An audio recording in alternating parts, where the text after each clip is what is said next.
साथियों, उम्मीद करता हूँ कि अच्छे होगे और आपकी पढ़ाई भी ठीक चल रही होगी। साथियों, एग्ज़ाम जो है वह सर पे है। हरियाणा में, मध्य प्रदेश में और साथ ही यूजीसी का जो एग्ज़ाम है वो जून में होने वाला है। इन जून तक ये हरियाणा भी ख़त्म हो जाएगा, एमपी भी आ जाएगा एग्ज़ाम और यूजीसी भी आ जाएगा। साथ ही बिहार में अगर आया अगस्त के आसपास तक तो वो भी आपको टैकल करना होगा। तो आप अपने पढ़ाई को लेके थोड़ा सीरियस हो जाइए साथियों। हम उम्मीद कर रहे हैं आपसे कि आप सीरियस हो गए। अगर नहीं हो रहे हैं, नहीं हुए हैं, अभी तक आप ठीक से नहीं पढ़ रहे हैं, तो अब समय है साथियों कि अब आप पढ़ाई स्टार्ट करें। हमारा जो क्लास चल रहा है साथियों वो है पॉलिटिकल साइंस का और हम यूनिट 1 पहले ही कंप्लीट कर चुके हैं।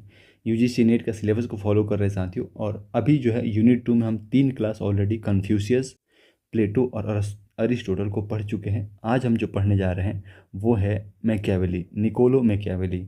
निकोलो मैकियावेली को हम बहुत डिटेल में पढ़ेंगे साथियों, और मैं एक बात का दावा कर रहा हूँ कि अगर आप एक बार इस पूरे वीडियो को देखिए और इसका नोट्स देखिए, अगर आपको पूरे यूट्यूब पे कहीं ऐसा वीडियो और ऐसा नोट्स मिल रहा है साथियों, तो आप आके कमेंट बॉक्स में बताइए कि हाँ, मिल रहा है। मैं आपको दावा करता हूँ साथियों कि कहीं आपको ऐसा नोट्स नहीं मिलेगा, क्योंकि इसमें एक निकोलो को पढ़ने के लिए, एक मैकियावेली को पढ़ने के लिए 4 बुक को पढ़ा जा रहा है। निकोलो मैकियावेली को 4 बुक से पढ़ा जा रहा है, तब ये नोट्स बनाया जा रहा है आपके लिए। तो होपफुली आप जो मेहनत मैं कर रहा हूँ वो आप उसका फ़ायदा उठा पाएंगे। और अगर आपको अच्छा लग रहा है साथियों, तो आप कमेंट में आइए और बताइए मुझे कि कैसा लगा आपका। चलिए स्टार्ट करते हैं साथियों मैकियावेली को। और मैकियावेली को पढ़ने से पहले थोड़ा सा आप सतर्क हो जाए साथियों, क्योंकि मैकियावेली एक एक काल से दूसरे काल में घुसते टाइम पे एक थिंकर्स है, और मैं अभी बताऊंगा कि कौन सा काल था। और ये जो लिख रहा है साथियों, अपने टाइम पे जो लिख रहा है, हालांकि इसका थॉट जो है वो स्टेट क्राफ्ट में जो थॉट देता है, जो विचार ये रखता है, वो हमारे यहाँ 2500 साल पहले भारत में कौटिल्य यानी कि चाणक्य रख के चला गया था। पर वही है कि हम निकोलो ऐसा, अभी हम आपको एक सेंटेंस बताएंगे जिसमें बोला जाता है कि भारत का जो कौटिल्य था वो मैकियावेली से मिलता जुलता है, जबकि ऐसा नहीं बोला जाता है कि कौटिल्य से मिलता जुलता मैकियावेली है। सेंटेंस में देखिए कितना उसको क्या तोड़ मरोड़ के पेश किया गया है, ताकि वो यूरोप यूरोप का जो स्टेटस है उसको सर्वोच्च दिखाया जाए। हालांकि हम उस चीज़ पे डिस्कस नहीं करने जा रहे हैं, हम अभी पढ़ने जा रहे हैं साथियों मैकियावेली को। देखिए मैकियावेली का जन्म जो है वो 1469 में 1469 में होता है, और इसका मृत्यु जो है वो 1527 में हो जाता है। इटली के एक संपन्न परिवार में साथियों ये जन्म लेता है। ये मैं इसलिए परिवेश को डालते रहता हूँ और थिंकर्स के साथ इसका परिवेश, क्योंकि आप उस परिवेश में जाके थॉट को समझ सके। जैसे अगर अभी आपको सोचने के लिए दे दिया जाए तो भारत में आपके आसपास क्या हो रहा है, आप कहाँ रहते हैं। अगर आप गांव में रहते हैं तो आपका थॉट कुछ और होगा, आप उसके अकॉर्डिंग किसी भी चीज़ को सोचिएगा। अगर आप किसी शहर में रहते हैं तो उसका अकॉर्डिंग आप अपने थॉट को सोचिएगा या फिर लिखिएगा। तो इसीलिए मैं एक परिवेश को डालते रहता हूँ। देखिए, ये जो समय था साथियों जब ये जन्म लेता है और लिखता है, वो पुनर्जागरण का काल था। पुनर्जागरण में क्या था साथियों, तो यूरोप में तेज़ी से राजनीतिक परिवर्तन हो रहा था। आई एम सॉरी, यहाँ पे राजनीतिक वैसे परिवर्तन होगा, आप मेंशन कर लीजिएगा जो नोट्स बनाइएगा। राजनीतिक परिवर्तन हो रहा था, सामंतवाद से पूर्ण निरंकुशतावाद की तरफ बढ़ रहे थे। अब सामंतवाद, जब हम उदारवाद को पढ़ रहे थे पेपर 1 में, सॉरी यूनिट 1 में जब हम उदारवाद को पढ़ रहे थे, वहाँ पे डिस्क्राइब किए हुए थे सामंतवाद को बड़ा ही डिटेल से। आप मोटा मोटी ये समझिए कि अगर हम, सामंतवाद क्या था कि जिस तरह से आज भारत में अगर हम पीएम हैं, और पीएम जो है एक तरह से आप ये समझिए कि अगर प्रधानमंत्री जो है एक, उनको अगर राजा मान लिया जाए, तो डिस्ट्रिक्ट मजिस्ट्रेट जो है वो उसको आप सामंत मान सकते हैं। एग्जाम्पल है साथियों, ये ऐसा है नहीं, ये एग्जाम्पल है। क्योंकि जो डिस्ट्रिक्ट से टैक्सेस वगैरह कलेक्ट करके और जो सरकार को देते हैं, इसी तरह से उस टाइम पे राजा को कलेक्ट करके सामंत जो होते थे। हालांकि आज के जो डिस्ट्रिक्ट मजिस्ट्रेट है उसको आप एग्जाम दे के क्रैक करके वहाँ जा रहे हैं, पर उस टाइम पे जो सामंत होते थे साथियों, उनको आप राजा जो है नियुक्त करते थे, और राजा को ये टैक्स वसूल करके राजा को देते थे। तो ये सामंत एक टाइम पे इतने पावरफुल हो गए कि ये खुद का राज्य घोषित करने लगे। जिस क्षेत्र से टैक्स वसूलते थे उसको राज्य घोषित करने लगे थे। पुनर्जागरण के काल में सामंतवाद से परिवर्तन क्या हो रहा था साथियों, तो पुनर्जागरण के काल में सामंतवाद से पूर्ण निरंकुशतावाद आ रहा था। राजतंत्र का विकास हो रहा था साथियों। जब हम आगे पढ़े तो हर चीज़ को देखते रहते, आप खाली इतना ध्यान रखिए कि पुनर्जागरण के काल में राजतंत्र का विकास हो रहा था। चर्च का प्रभाव जो है वो कम हो रहा था। एक टाइम पे जो चर्च था साथियों वो स्टेट से भी ऊपर था, पर इस टाइम पे पुनर्जागरण के काल में चर्च का प्रभाव जो है वो कम हो रहा था। एक व्यापारिक वर्ग का विकास हो रहा था। व्यापारिक वर्ग कौन सा? तो आप जैसे उसी टाइम पे आपको याद होगा 1498 में भारत में कौन आता है? 1498 में वास्को डी गामा भारत में आता है। इसी तरह से कोलंबस भी उसी के आसपास अमेरिका में जाता है, खोज करता है। तो ये व्यापारिक वर्ग यानी कि ये लोग वहाँ से सामान ले आते थे और यूरोप में बेचते थे। ये भारत से सामान लेकर वास्को डी गामा जाता था और इसी तरह से भारत एक टाइम पे गुलाम हो गया था। तो एक व्यापारिक वर्ग जो था वो उसका विकास हो रहा था। होपफुली आप समझ रहे होगे। राजनीति शास्त्रों को नीति शास्त्र से अलग कर दिया। अब हम इसको स्टार्ट कर रहे हैं साथियों मैकियावेली को। पहले तो हम इसका परिवेश देख रहे थे और ये कहाँ जन्म लेता है, कब जन्म लेता है, ये देख रहे थे। अब हम स्टार्ट कर रहे हैं इसके थॉट के बारे में। देखिए, राजनीति शास्त्र यानी कि पॉलिटिकल साइंस को, राजनीति शास्त्र जो है राजनीति में जो हो रहा है, पॉलिटी में जो होता है, उसको नीति शास्त्र से अलग कर दिया था। अलग कर दिया कैसे? यानी धर्मनिरपेक्षता का विचार दिया। नीति शास्त्र क्या क्या कह रहा है, इसका मतलब क्या हुआ?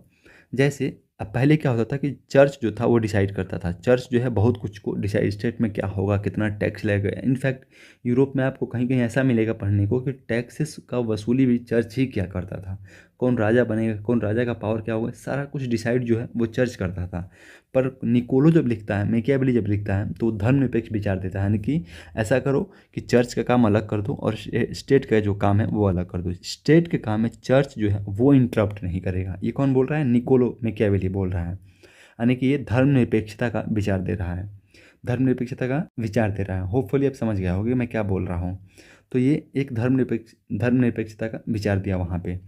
मैकियावेली की सोच व्यवहारिक था, अभी जो मैं बोल रहा था साथियों, क्योंकि आप जिस परिवेश में पलते हैं बढ़ते हैं उसी के व्यवहार को आप नोट करते हैं और उसी के बारे में आप सोचते हैं। तो इसी तरह से कह रहा है कि मैकियावेली का जो सोच था वो व्यवहारिक था, यानी कि जो उसके आसपास हो रहे थे वो उसी को सोच के उसी पे लिखता है। जब देख रहा है कि चर्च डिसाइड कर रहा है कि राज्य को क्या करेगा, तो ये क्या बोला कि नहीं ऐसा नहीं हो सकता है, ऐसा करो कि चर्च के काम अलग कर दो और राजा का जो काम है वो अलग कर दो, राज्य का जो काम है वो अलग करो। फिर देखिए क्या कह रहा है, चारों तरफ उस टाइम में युद्ध हो रहे थे, जब राजतंत्र का विकास हो रहा था, राजा अपने एरिया को बढ़ा रहे थे साथियों। इटली के एक इकड़ा हेतु एक शक्तिशाली राजा की आवश्यकता महसूस की। ये क्या बोल रहा है कि मैकियावेली की सोच व्यवहारिक था और उसने देखा कि चारों तरफ आक्रमण ही आक्रमण हो रहे हैं। तो वो क्या बोला कि इटली उस टाइम पे जो कई भागों में डिवाइड किया गया था, डिवाइड हुआ था, बोला कि इटली को एकीकरण करने के लिए एक शक्तिशाली राजा की आवश्यकता है। अगर एक पावरफुल स्टेट होगा, एक पावरफुल किंग होगा, तो इटली को एकीकरण किया जा सकता है और इस पे कोई कोई इस पे दूसरा राज्य जो है वो आक्रमण नहीं करेगा। यानी कि वो व्यवहारिक चीज़ों को सोच रहा है। तो इसी तरह से ये कह रहा है, इसने इटली के एकीकरण के लिए एक शक्तिशाली राजा की आवश्यकता महसूस की तथा स्टेट शासन कला का विचार दिया। शासन कला का विचार का मतलब क्या हुआ? वहीं स्टेट क्राफ्ट का विचार देता है साथियों। ये जिसको स्टेट क्राफ्ट बोल रहे हैं वो स्टेट क्राफ्ट का, कि शासन कैसे किया जाए। स्टेट क्राफ्ट के विचार में क्या क्या बोलता है साथियों, उसको हम देख रहे हैं। देखिए, जो ये शासन कला का विचार दिए साथियों, ये यूजीसी में कई बार पूछा होगा कि शासन कला का विचार, ये जो स्टेट क्राफ्ट का विचार है उसमें क्या क्या आता है। देखिए, मैकियावेली का आदर्श राजा सीजर बोर्जियो था। कोई वहाँ पे राजा था सीजर बोर्जियो नाम का, उसको वो आदर्श राजा मानता है। अब क्यों मानता है वो हम आगे, अगर जो गुण राजा का बता रहा है, अगर वो सारा गुण उसमें देखा होगा इसीलिए मान रहा है।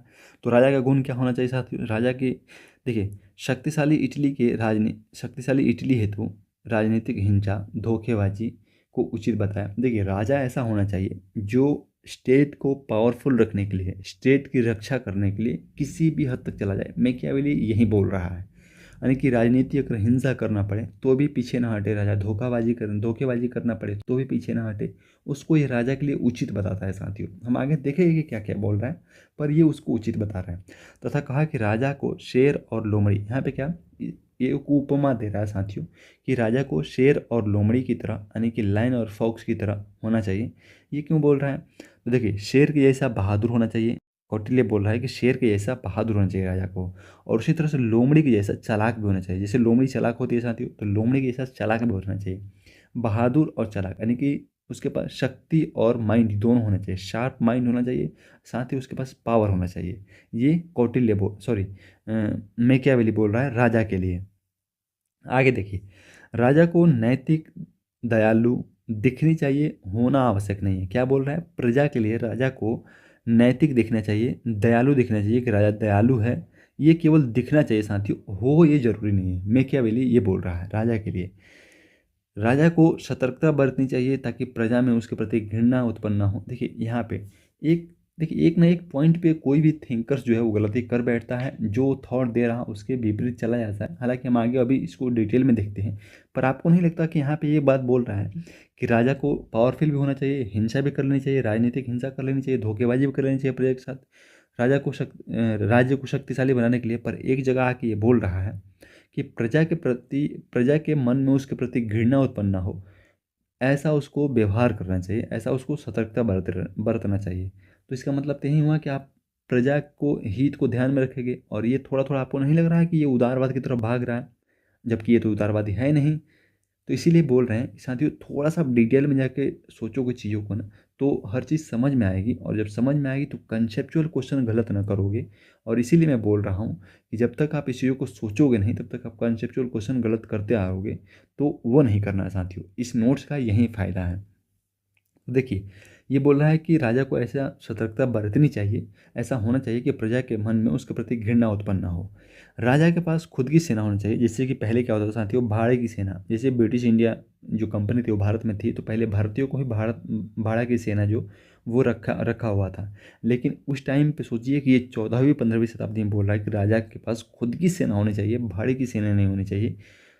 और ये क्या कर रहा है, द आर्ट ऑफ वार, ये इसका बुक है साथियों। और ये यूजीसी में आप पीवाई की उठा के जब देखोगे तो कई बार पूछा हुआ है कि द आर्ट ऑफ वार किसकी रचना है। तो the art of war Machiavelli की रचना है। और Machiavelli the art of war में बोल रहा है कि राजा के पास खुद की सेना होनी चाहिए, भाड़े की सेना नहीं होनी चाहिए।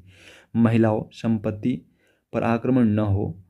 कथन जो है इसका, देखिए ये बोल रहा है कि महिलाओं और संपत्ति पर आक्रमण नहीं होना चाहिए। राजा को पावरफुल तो होना चाहिए, लेकिन प्रजा में जो महिलाएं हैं या प्रजा के पास जो संपत्ति है उस पर आक्रमण नहीं होना चाहिए। इसका कथन साथियों, इसका स्टेटमेंट है, मनुष्य अपने पैतृक संपत्ति की तुलना में अपने पिता के मृत्यु को शीघ्र ही भूल जाता है। यानी कि अगर आप एक मनुष्य के पिता को मार दें, या फिर उसके पिता अगर डेथ कर जाते हैं और पैतृक संपत्ति उसका अगर लूट जाती है, तो पैतृक संपत्ति जो लूटता है उसको ज़्यादा समय तक याद रखेगा अपेक्षाकृत उसके जो उसके पिताजी की मृत्यु हुई है। ये कथन बोल रहा है। इसीलिए संपत्ति पर किसी भी हाल में आक्रमण नहीं होना चाहिए, ये मैकियावेली बोल रहा है। धर्म का प्रयोग डराने के लिए किया जाए। देखिए ये धर्मनिरपेक्षता की बात तो करता है, लेकिन बाद में बोलता है कि धर्म का प्रयोग जो है वो डराने के लिए किया जाना चाहिए। यानी कि राजा अगर चाहे तो धर्म का प्रयोग डराने के लिए किया जाता है। जैसे सपोज कीजिए कि एग्जाम्पल के थ्रू क्या बोलूँ कि ये हो सकता है कि कोई बोले कि हाँ कल जो है आप अगर आप ऐसा गलती करोगे, किसी के यहाँ से चोरी करोगे, किसी को अगर किसी के यहाँ हत्या करोगे, किसी किसी को नुकसान पहुँचाओगे, तो भगवान जो है वो नाराज़ हो जाएंगे। तो धर्म का प्रयोग ही तो हम कर रहे हैं डराने के लिए। तो यही बात ये बोल रहा है कि राजा का जो है धर्म का प्रयोग जो है वो डराने के लिए किया जाना चाहिए। इसका कुछ कथन है साथियों। कथन यानी कि लोग इस पे कमेंट कर रहे हैं। देखिए अभी जो मैं बोल रहा था कि परिवेश को पढ़ना बहुत ही इंपॉर्टेंट है साथियों, मेरा थोड़ा सा गला खराब है, मैनेज करिएगा। डनिंग कहा था, डनिंग एक थिंकर से साथियों, और डनिंग बोल रहा है कि मैकियावेली अपने समय का शिशु था। मतलब मतलब ये है कि वो अपने समय में, उसके समय में जो हो रहा था उसी चीज़ों को, व्यवहारिक चीज़ों को वो नोटिस करता है और उसी पे अपने थॉट लिखता है। तो इसीलिए डनिंग बोलता है कि आप मैकियावेली जो अपने समय का शिशु था, यानी कि उस समय जो हो रहा था उसी का वो बच्चा था, यानी कि उसी का वो किड्स वो जो देख रहा था उसी में वो जन्म लेता है। उसका विचार जो है उसी परिवेश का परिणाम है, ये बोल रहा है। लास्की क्या बोल रहा है साथियों, लास्की बोल रहा है कि संपूर्ण पुनर्जागरण मैकियावेली में समाहित है। देखिए पुनर्जागरण के बाद जो मैं ऊपर बोल रहा था, तो कह रहा है कि संपूर्ण पुनर्जागरण जो है वो मैकियावेली में समाहित है। सेबाइन क्या बोल रहा है, तो सेबाइन बोल रहा है साथियों कि मैकियावेली थोड़े दिनांकित और थोड़े स्थानिक है। इस चीज़ को, कथन को आपको समझना होगा, क्योंकि देखिए रीज़न क्या है साथियों, कि मैं जानता हूँ कि इस कथन को समझना थोड़ा सा टफ है, इम्पॉसिबल तो नहीं, टफ है। और रीज़न ये है, ये सेम कथन साथियों आप यूपीएससी का अगर पीवाईक्यू देखोगे तो ये सेम कथन, ये यूपीएससी का क्वेश्चन है साथियों, यूपीएससी मेंस का क्वेश्चन है, पॉलिटिकल साइंस ऑप्शनल का। आई एम सॉरी, मेरा गला थोड़ा सा ज़्यादा ही खराब है इसलिए फंस रहा है। तो ये जो मैं बोल रहा था, ये जो मैकियावेली थोड़े दिनांकित और थोड़े स्थानिक है, ये जो है यूपीएससी का क्वेश्चन है साथियों। अब इसका मतलब क्या, देखिए इतना ही है, और इसी को आपको 150 शब्द में डिस्क्राइब करने के लिए दिया था। कह क्या रहा है, मैकियावेली थोड़े दिनांकित, मतलब ये कि वहाँ पे जो हो रहा है, जैसे 14वीं शताब्दी के आसपास, जब 15वीं शताब्दी में जन्म लेता है, तो उस समय जो हो रहा है, यानी कि थोड़े दिनांकित, उस टाइम पे जो हो रहा है, उस दिनांक में जो हो रहा है, उसी का प्रभाव इसके थॉट पे पड़ रहा है। और थोड़े स्थानिक, स्थानिक का मतलब क्या है, ये इटली को देखता है कि इटली जो है वो बिखरा हुआ है, आसपास जो है शक्तिशाली राजा है और राजा जो आक्रमण कर रहे हैं, इसीलिए इटली में भी एक शक्तिशाली राजा की आवश्यकता महसूस कर रहा है। तो यही ये बात बोल रहा है सेबाइन कि थोड़े दिनांकित है, यानी कि अपने जो अपने परिवेश में, जिस परिवेश में पलते हैं, उसी टाइम जिस टाइम में ये पलते हैं उसी के अकॉर्डिंग ये सोच पाते हैं और एक एरिया, पर्टिकुलर एरिया में ही सोच पाते हैं, थोड़ा स्थानिक है। यही बात ये बोल रहा है। सोचिए, एक छोटी सी कथन को यूपीएससी ने उठा के पूछा तो कितना मज़ेदार कथन होगा। इस चीज़ को आपको याद रखना होगा साथियों, क्योंकि ये बहुत बार यूजीसी में या फिर किसी भी असिस्टेंट प्रोफेसर एग्जाम ये पूछ देता है कि ये निम्नलिखित जो कथन है वो किसके बारे में है और किसने बोला है। हम मैकियावेली का प्लान ऑफ एक्शन के बारे में पढ़ने जा रहे हैं साथियों। उसके कार्य प्रणाली क्या है उसके बारे में थोड़ा सा पढ़ेंगे। कार्य प्रणाली क्या है, आप देखिए, यूनानी युग के नैतिकतापूर्ण विचारों के बजाय राजनीति के यथार्थ का विश्लेषण किया। आप समझ पा रहे होंगे, पहले जो पुनर्जागरण काल में क्या था कि चर्च डिसाइड करता था, चर्च जो है वो स्टेट के कार्यों को निर्धारित करता था, डिटरमाइन करता था। ये बोल रहा है कि यूनानी युग में जो नैतिकता, एक तो ये चीज़ें हो गई, दूसरी चीज़ें क्या हो गई, जब हम अरस्तु प्लेटो को पढ़ रहे थे तो वहाँ पे हर जगह आप देखे हुए अरस्तु और प्लेटो के भी थॉट में नैतिकता बहुत ही इंपॉर्टेंट है। वो लोग हर चीज़ को नैतिकता से जोड़ते हैं। तो यही ये बोल रहा है कि यूनानी युग के नैतिकतापूर्ण विचारों को बजाय ये राजनीति में यथार्थ को, यानी कि रियलिस्टिक पॉलिटिक्स को ले आता है। रियलिस्टिक पॉलिटिक्स में रियलिज्म क्या होता है साथियों? रियलिज्म, आप अगर पेपर वन इसका यूनिट 1 का वीडियो नहीं देखे तो वो जाके वीडियो देखिए, उसमें हम यथार्थवाद को डिस्क्राइब किया है। यहाँ पे थोड़ा सा डिस्क्राइब ये कर रहे हैं, जैसे यथार्थ मतलब ये होता है कि जो रियल है उसी को देख के आप विचार ये दे रहा है। यथार्थवाद का मतलब क्या हुआ? जैसे आदर्शवाद का मतलब ये जो हुआ, उसके अपोजिट यथार्थवाद का मतलब हुआ। यथार्थवाद का मतलब कि जैसे मान के लिए एग्जाम्पल अगर मैं दूँ तो यथार्थवाद ये बोलते हैं कि अगर आपके पास पावर है तो आप दुनिया पे राज करोगे, आपके पास शक्ति है तो ही आपके लोग बात सुनेंगे, न कि अगर आप नैतिक है तो लोग आपकी बात सुनेंगे। अगर नैतिकता को बढ़ावा दे रहा है इसका मतलब क्या आदर्शवादी थॉट है। अगर आपके पास शक्ति की बात कर रहा है तो यानी कि यथार्थवादी थॉट है। तो ये कह रहा है कि नैतिकता के बजाय वो यथार्थवाद को सामने ले आता है, यथार्थवाद का विश्लेषण करता है।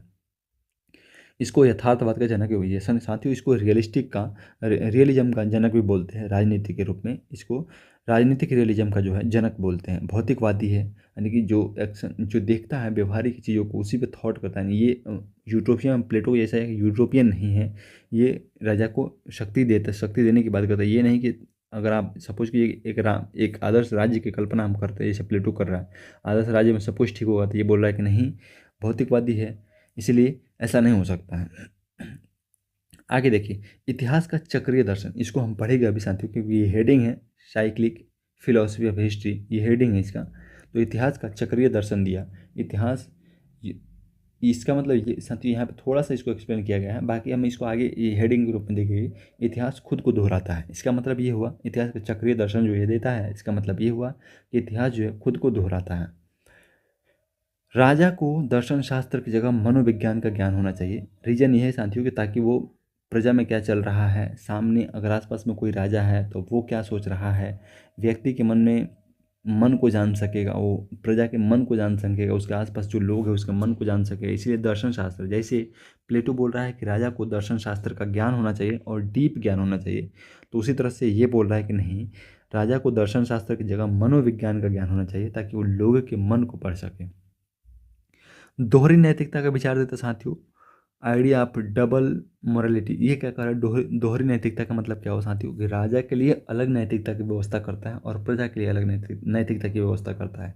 बर्लिन एक थिंकर है साथियों, और बर्लिन लिखता है, बर्लिन क्या लिखता है, तो बर्लिन लिखता है, बर्लिन ने अपनी बुक जो है द ओरिजिनलिटी ऑफ मैकियावेली में कहा कि मैकियावेली अनैतिक नहीं बल्कि नैतिकता से तटस्थ है। इसका मतलब क्या हो साथियों, ये जो दोहरी नैतिकता के विचार देता है, तो मैकियावेली के बारे में बर्लिन लिखता है कि मैकियावेली अनैतिक नहीं है। अनैतिक मतलब नैतिकता को बिल्कुल वो छोड़ नहीं रहा, नैतिकता से तटस्थ है, नैतिकता से अनैतिक नहीं है। ये बात बर्लिन बोल रहा है। इस कथन को आपको याद रखना होगा। देखिए, नैतिकता के बारे में क्या कहा था, जो मैं बोल रहा था कि राजा के लिए अलग नैतिकता की बात करता है और प्रजा के लिए अलग नैतिकता की बात करता है। जैसे राजा की नैतिकता आम आदमी की नैतिकता से अलग होगी, वही बात है जो मैं बोल रहा था। जो नैतिक एवं धार्मिक रूप से गलत है वो राजनीतिक रूप से सही हो सकता है। मतलब क्या है साथियों, जैसे ऊपर भी बता रहा था कि राजा को पावरफुल होने के लिए और प्रजा को कंट्रोल करने के लिए या फिर अपने आसपास के राजाओं को कंट्रोल करने के लिए राजा को क्या राजनीतिक हिंसा करने से पीछे नहीं हटनी चाहिए। तो ये बोल रहा है राजनीतिक हिंसा जो है या फिर किसी भी प्रकार का हिंसा वो नैतिक रूप से तो सही नहीं है, धार्मिक रूप से भी सही नहीं है। अगर सपोज कीजिए तो ये बोल रहा है कि जो नैतिक रूप से सही है गलत है वो जरूरी नहीं कि राजनीतिक रूप से सही हो, राजनीतिक रूप से भी गलत हो। ये बात कौन बोल रहा है? ये मैकियावेली बोल रहा है। यानी कि जो नैतिकता के आधार पर गलत हो सकता है वो हम राजनीति में यूज कर सकते हैं, कोई बुराई नहीं है, ये मैकियावेली बोल रहा है।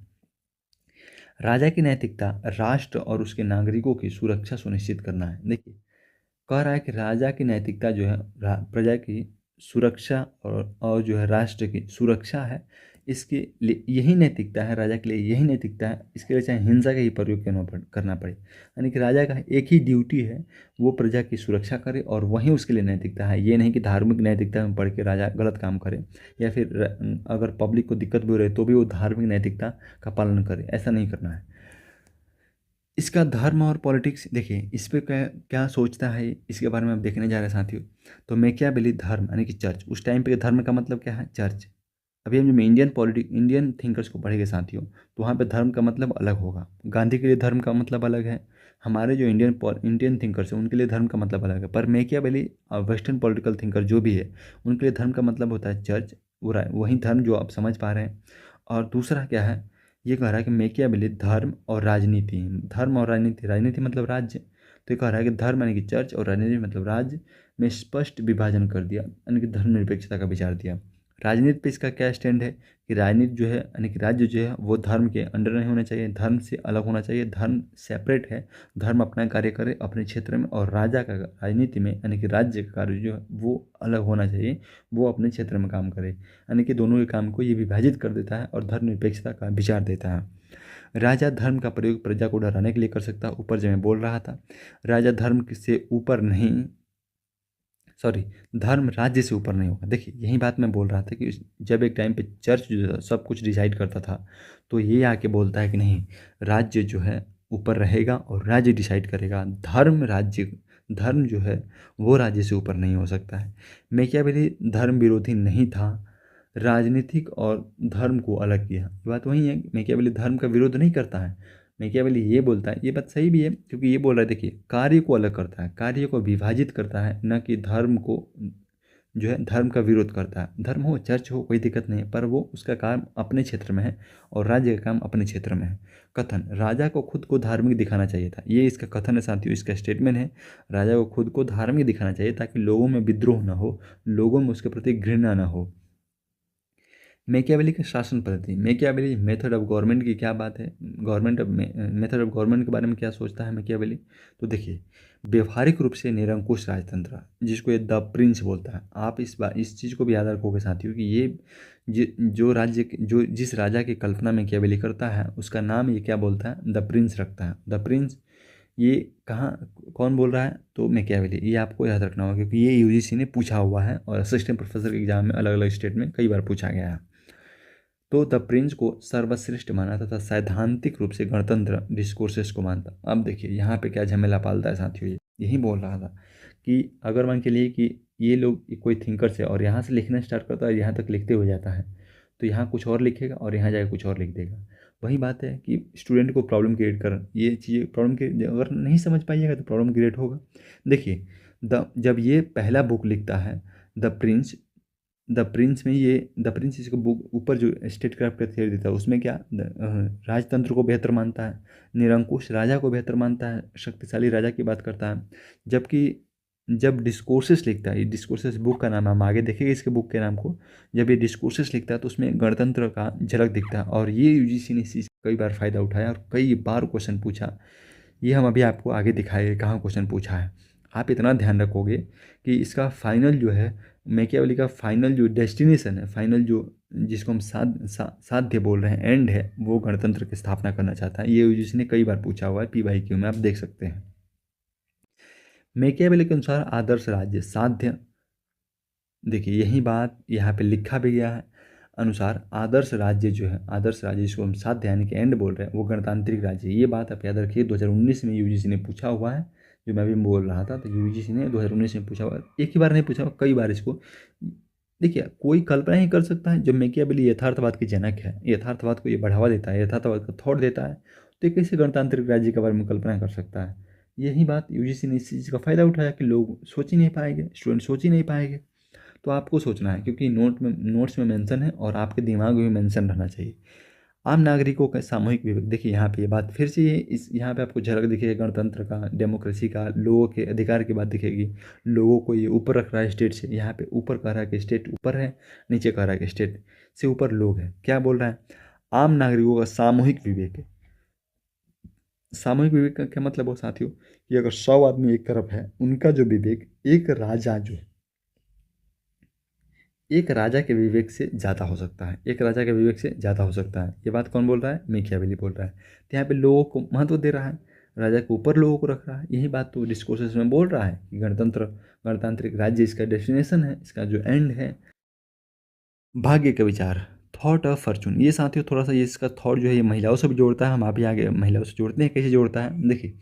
ये भाग्य का अर्थ जो है नकारात्मक सेंस में लेता है साथियों, ये बात आपको याद रखना होगा। मैकियावेली जो है भाग्य का अर्थ नकारात्मक सेंस यानी दुर्भाग्य से लेता है, और कहता है कि अगर राज्य में समस्या आए तो यह नहीं बोलो कि दुर्भाग्य था, क्योंकि शक्ति, देखिए ये आप सेंटेंस एक बार पढ़ लीजिएगा, मैं जो है वो समझा दे रहा हूँ कि क्या कहना चाह रहा है। ये कह रहा है कि अगर राज्य में कोई दिक्कत आ रही है, कोई प्रॉब्लम आ रही है, तो राजा को ये बोल के हट नहीं जाना है कि ये तो डिसाइडेड था, पहले से लिखा हुआ था ऐसा करके, तो होना ही था। नहीं, शक्ति से विपरीत परिस्थितियों को भी अपने पक्ष में किया जा सकता है, यानी कि शक्ति से उस चीज़ को रोका जा सकता था जो जो स्टेट में गड़बड़ी हुई है।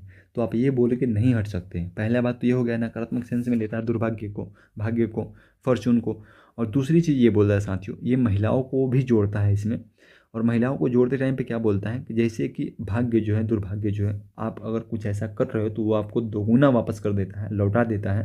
अगर कुछ गलतियाँ करोगे तो आपको दोगुना वापस करके लौटाएगा। इसी तरह से महिलाएं भी होती है, अगर आप महिलाओं को कुछ दोगे तो वो आपको दोगुना वापस करके लौटा देगी। यानी कि वो अगर सपोज कीजिए एग्जाम्पल के थ्रू पे, अगर आप उसको अच्छाई कुछ दोगे तो वो दोगुना अच्छाई वापस करेगी। अगर आप बुराई दोगे तो ये दोगुना बुराई वापस करके औरतें जो है वो लौटा देगी। ये कौन बोल रहा है, मैकियावेली बोल रहा है। और इसी को ये जो है थॉट ऑफ फॉर्चून बोलता है। अब आप क्या महिलाओं को दोगे तो दोगुना वापस करके लौटाएगी, ये डिसाइड आप करो। अगर आपको अच्छाई देना है तो अच्छाई दो, बुराई देना है तो बुराई दो, पर वो दोगुना करके वापस कर देगी। ये बात ये बोल रहा है। राजा को विपरीत परिस्थितियों के लिए हमेशा तैयार होना। देखिए यहाँ पे क्या बोल रहा है, कह रहा है कि राजा को बैठे नहीं रहना चाहिए, ये बात हमेशा उसके लिए तैयार रहना चाहिए कि कभी भी कुछ स्टेट में गड़बड़ी हो सकती है और उसके लिए हम तैयार रहें। तो राजा को कोई एक्सक्यूज नहीं देना है। कुछ कोर्स है साथियों इसका, और कोर्स में क्या है साथियों, जो ये बोल रहा है कोर्स ये है कि जिसे चालाकी से जीता जा सकता है उस पे बल से जीतने का प्रयास कभी नहीं करना चाहिए। देखिए कितना बवाल बात लिख रहा है एक सेंटेंस में, जिसे चालाकी से जीता जा सकता है उसे वहाँ पे आप बल प्रयोग करने की कोई आवश्यकता नहीं है, आप उसे चालाकी से ही जीत लीजिए। कुछ बुक्स से साथियों इसको आपको हमेशा जुबान पे ही रखना है, क्योंकि ये बुक कई बार पूछा हुआ, the Prince, the history of Florence, the art of war और द डिस्कोर्सेस, ये 4 बुक आपको, कम से कम 4 बुक आपको याद रखना होगा। साथियों होपफुली आपको ये क्लास पसंद आया हो। ये नोट्स जो है आप अपना कुछ नोट्स इसको लिखिए हैंड रिटन में, और जो मैं कुछ बोला हूँ उसको आप मेंशन भी करिएगा, क्योंकि देखिए हम तो कंसाइज नोट्स आपको दिए हैं, इसको आप रिवीजन कर सकते हैं साथियों। आप एकदम आंख बंद करके इतना भरोसा रखिए साथियों कि इसी से सब कुछ आएगा। कुछ चीज़ें मैं बोल रहा हूँ आप अपने समझ के लिए ऐड कर सकते हैं, पर जो आएगा क्वेश्चन वो इसी से आएगा, इससे बाहर नहीं जाएगा, चाहे यूजीसी का हो चाहे असिस्टेंट प्रोफेसर का एग्जाम हो। तो आपको घबराना नहीं, बस इतना चीज़ें आप याद रखिए जितना इसमें नोट्स में है। इसमें से अगर कुछ पूछे, अगर वो आप नहीं करके आ रहे हैं तो आई थिंक आप मिस्टेक कर रहे हैं साथियों। चलिए मिलते हैं साथियों अगले क्लास में हॉब्स के साथ। हॉब्स को पढ़ने में बड़ा मज़ा आने वाला है साथियों। अगर आपके साथ ही कोई दोस्त है जो प्रिपरेशन कर रहा हो तो आप उसको चैनल सजेस्ट कर सकते हैं साथियों, और आप भी इसका फ़ायदा उठाइए। थैंक यू सो मच, मिलते हैं नेक्स्ट वीडियो में।